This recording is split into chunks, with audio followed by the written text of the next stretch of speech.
নমস্কার সবাই, কেমন আছো? আশা করি খুব ভালো। আমিও খুব ভালো আছি। আর আজকে এসে গেলাম আমাদের পুরুলিয়া যাওয়ার শেষ ব্লগটা তোমাদের সঙ্গে শেয়ার করার জন্য। দ্বিতীয় দিন হোটেলে ফেরার পর ভেবেছিলাম খাওয়া দাওয়া করে একটু রেস্ট নিয়ে বিকেলের দিকে আরেকটুখানি ঘুরতে যাব, কিন্তু বিকেলের দিকে দেখলাম পুরো ওয়েদার চেঞ্জ। কীরকম বাকিটা তোমরা দেখতে থাকো। আজকে আবার বিকেলবেলা একটু বেরোনোর কথা ছিল, কিন্তু কি বলবো, এমন বৃষ্টি হয়ে গেল, ওয়েদারটা দেখো কীরকম। তো আর কোথাও যাওয়া হলো না, হোটেলেই বসেছিলাম। তো বসে বসে একটু বোর লাগছে, এই জন্য একটু বেরোলাম। আর ওয়েদারটা আমার এত ভালো লাগছে, তোমাদের সঙ্গে একটু শেয়ার।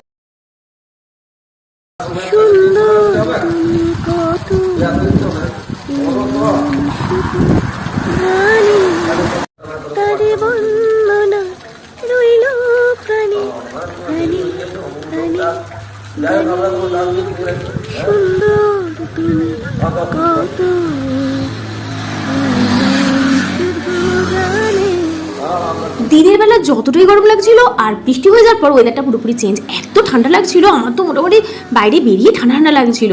আর সেই সঙ্গে পাহাড়, পলাশ ফুল, বৃষ্টি সব মিলিয়ে ওয়েদারটা জাস্ট কি বলবো তোমাকে, অপূর্ব অপূর্ব আর অপূর্ব। ব্যাস বৃষ্টিপাতের জন্য ওয়েদারটা যেমন যতটাই সুন্দর হয়ে গেল, কিন্তু একটু যে বিকেলের দিকে বেরোবো হয়েছিলাম সেই আশাটাই পুরো শেষ হয়ে গেল। আর এরপর থেকে এখানে তো কোনো মার্কেটও নেই যে সন্ধ্যের দিকে একটু কোথাও বেরোবো। আর পুরো 8:30টা সন্ধে ওই হোটেলের মধ্যে বসে বসে আমার তো ভীষণই বোর লাগছিল। আমি তখন ওই যে সমস্ত পলাশ ফুলগুলো নিয়ে এসেছিলাম সেগুলো নিয়েই বসে বসে নানা রকম কারুকার্য করছিলাম আর কি। যাই হোক, এরম করে আর কতক্ষণ বসে থাকা যায়, তাই আমরা তাড়াতাড়ি করেই খাওয়া দাওয়া করে নিলাম আর খেয়ে দিয়ে ঘুম। এরপরের দিন আবার সকালবেলা ঘুম থেকে উঠে রেডি হয়ে ওই হোটেলেই ব্রেকফাস্ট করে আবারও বেরিয়ে পড়েছিলাম।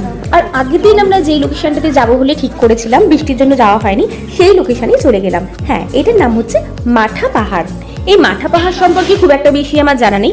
গাড়ি পার্কিং করে দেখলাম একটা পাহাড়, আর পাহাড়ের মাঝখান দিয়ে চলে গেছে একটা চড়া চড়া বেশ কিছু সিঁড়ি। তো সিঁড়ি দিয়ে আমরা উপরে উঠে যাচ্ছিলাম, জানতাম না আমরা এর উপরে কি আছে, তাই বেশ কিছুটা হাঁটার পর আমি আর রিস্ক নিলাম না। ছেলেটা যদিও বলছিল মা একটু উপর পর্যন্ত যাই চলো, কিন্তু আমি বললাম আমি আর যাবো না বাবা, আমার আর সত্যি বলছি এনার্জি ছিল না। তো কিছুটা ওপরে ওঠার পর দেখলাম ওই একই রকম, তাই আবার নিচে নেমে এলাম, নিয়ে চলে এলাম সোজা বাড়ির পথে। কিন্তু বাড়ির পথেই আস্তে আস্তে দেখলাম একটা খুব সুন্দর পলাশের জঙ্গল। সেখানে আমার বর সঙ্গে সঙ্গে গাড়ি থামিয়ে দিল আর বললো চলো এখানে একটুখানি ঘুরেই নিই, কারণ যেই জন্য মেনলি আসা পুরুলিয়াতে এই পলাশ ফুল, তাই না?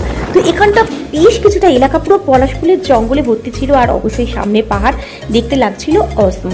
তো সেখানে আমরা নেমে বেশ কিছুক্ষণ সময় কাটালাম, কারণ আমাদের ট্রেন অনেকটাই দেরিতে ছিল। আর আমরা অবশ্য ঠিক করেছিলাম ওখানে আমাদের তো দুটো রিলেটিভের বাড়ি আছে, যাওয়ার সময় একটা দিদির বাড়িতে তো ঘুরেই এসেছিলাম, ফেরার সময় ওই দিদির বাড়িতে ঘুরেছিলাম, আর আরেক দিদির বাড়ি ওখানে। তো সেই দিদির বাড়িতে আগে থেকে বলা ছিল, আর দিদি যেই শুনেছিল যে আমরা ওখানে যাচ্ছি, তো দিদি কোনো মতেই ছাড়তে রাজি নয়। দিদি বললো না, এখানে যখন এসেছিস আমার বাড়িতে খাওয়া দাওয়া করবি। তো ওই জন্য ওই দিদির বাড়িতে কিন্তু আমরা লাঞ্চ করেছিলাম। আর দিদি তো লাঞ্চে রেখেছিল এরাহি আয়োজন, মাটন থেকে শুরু করে মাছ, কি ছিল না। ওই দিদির বাড়িটা ছিল একদম স্টেশনের কাছে, যেহেতু ট্রেন আরও একটুখানি দেরিতে ছিল, তাই জন্য খাওয়া দাওয়া করে 8 ঘন্টার মতো রেস্ট নিয়ে আমরা বেরিয়ে পড়েছিলাম ট্রেনের উদ্দেশ্যে। সেখানে কিন্তু কোনো ভিডিও তোমাদের সঙ্গে শেয়ার করতে পারলাম না, কারণ এতদিন পর দিদির সঙ্গে দেখা হয়েছিল, তো গল্প করতেই এত মেতে গেছিলাম, সেখানে ভিডিও বানানোর কথা আর মনেই ছিল না। ব্যাস চলে এলাম আমরা পুরুলিয়া স্টেশন।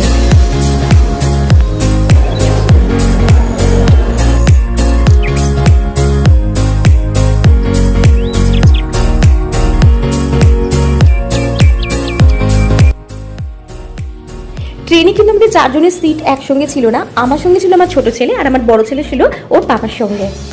আমার ট্রেনে কিন্তু জানলার ধারটা ভীষণ প্রিয়, কিন্তু আমার জানলার ধারে সিট পড়েনি, তাই জন্য মাঝখানে সিট পড়েছিল বলে একদমই ভালো লাগছিল না। তাই কোনো রকমে আর কি করবো, ওই মোবাইলের ভিডিওগুলো দেখতে দেখতেই চলে এলাম মেদিনীপুর স্টেশন। আর মেদিনীপুর স্টেশনে এসে স্টেশনে খেয়ে নিলাম আইসক্রিম, আর তারপর বাড়ি।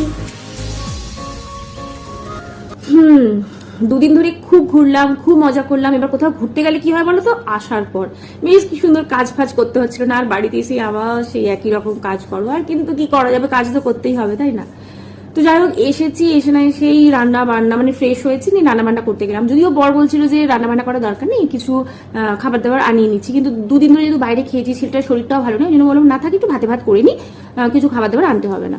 ওই জন্য এসে একটু আলু পোস্ত ডাল ভাত করে নিয়েছিলাম, নিয়ে খাওয়া দাওয়া হয়ে গেছে। এবার আমি তখন একবার এসে স্নান করেছি, এবার এত গরম লাগছে, আমি আবার এখন স্নান করলাম, নিয়ে বিছানায় উঠলাম। তো কোথাও গেলে যেমন সত্যি খুব ভালো লাগে, এটাও ঠিক কথা, কোথাও মানে দুদিন ঘরের বাইরে থাকলে যখন বাড়িতে ফিরে আসার পর মনে হয় উফ কি শান্তি, মানে নিজের বাড়িটা যেন সব থেকে একটা খুব আপন, সেই আগে নিজের বিছানা, নিজের বাড়ি ঘর, মানে খুব ভালো লাগার একটা জায়গা। নিজের বাড়িটা কিন্তু সকলের কাছে যার যেমনই বাড়ি হোক সেটা কিন্তু ভীষণ প্রিয় হয়, ঠিক বলিনি বলো? তো যারা পুরুলিয়া গেছো তারা তো গেছোই, আর যারা পুরুলিয়া যাওনি তারা আমার সঙ্গে সঙ্গে পুরুলিয়া কেমন ঘুরলে বলো। পুরুলিয়া দারুণ একটা জায়গা না? এটা কিন্তু সত্যি বলছি, পুরুলিয়া কিন্তু সত্যি একটা দারুণ জায়গা। আমরা অনেক অনেক টাকা খরচা করে অনেক দূরে দূরে ঘুরতে যাই, কিন্তু আমাদের বাড়ির আশেপাশে যে একটা তো সুন্দর জায়গা আছে সেটা কিন্তু আমার আগে জানা ছিল না। আমি তো রেকমেন্ড করবো যে পুরুলিয়া সত্যি খুব সুন্দর একটা জায়গা, সত্যি খুব সুন্দর একটা জায়গা।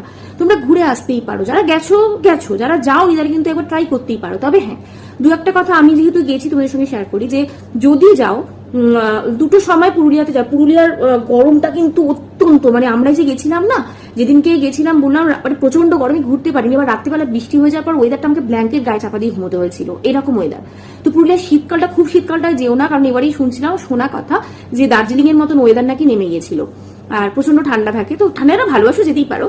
আর শীতকালেই বেশিরভাগ মানুষ যায়, আর সব থেকে ভালো সময় হচ্ছে ওই দোলের টাইমটা। দোলের ওই এক সপ্তাহের মধ্যে যাবে তুমি যদি পলাশটা দেখতে যাও, কারণ পুরুলিয়ার সব থেকে যেটা মেন আকর্ষণ হচ্ছে পলাশ ফুল।